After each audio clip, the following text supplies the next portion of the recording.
What do you recommend as preparation for implementing CPQ?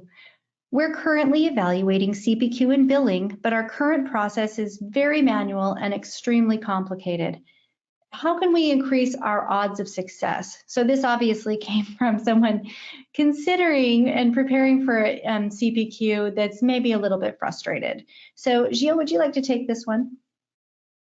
Yeah, sure. So, in line with what I was just saying about not boiling the ocean, you need to make sure that, especially for the first go live, you prioritize ruthlessly what you want to include in the scope.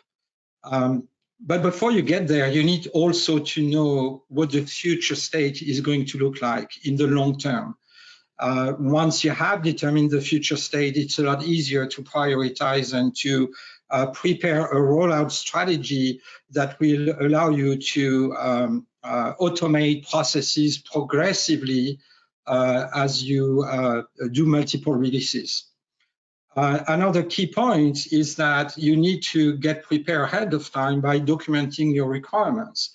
You need to make most of the important decisions up front, such as what should your product catalog look like? Have you documented the dependencies and constraints between your different products and services? Have you established pricing policies? Are you clear on what the approval authority should be and what the approval process should look like?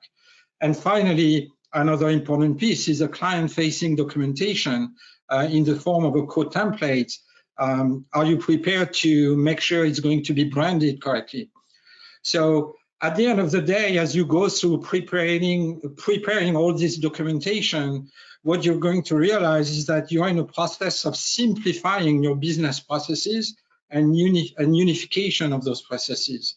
That consistency that you're going to create throughout your company is critical for automation.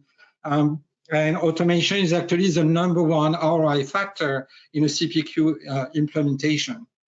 So for initial launch, leave the edge cases on the side.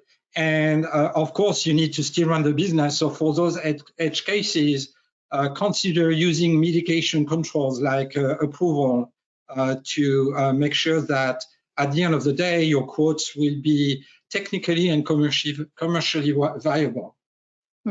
Excellent answer. And for those of you who are listening and are interested in a really deep dive on all of these things that Gilles touched on, Gilles' book is available on Amazon, and we would also be happy to just send you a complimentary copy. If you'd like to reach out to Amy, AMYC at simplus.com, I'd be happy to send you a complimentary copy. But the definitive quote to cash guide is something that will be very beneficial to anyone preparing for and implementing CPQ. Paul, from a med device angle, is there anything else you'd like to add to this? Well, I would agree with what Jill said and emphasize the blueprinting and or roadmap part of this, and that is that you cannot implement CPQ instantly, and that as a result, you need to come up with a plan. Our advisory services has a very specific methodology for working with our clients so that we can align their strategic goals with their development life cycle. So it's to make sure that that MVP is clearly identified in the front end. And that is what you go live with, as Jill said, paired to the absolute requirements, and then a plan to successfully and rapidly implement, other pieces of the puzzle to complete the solution.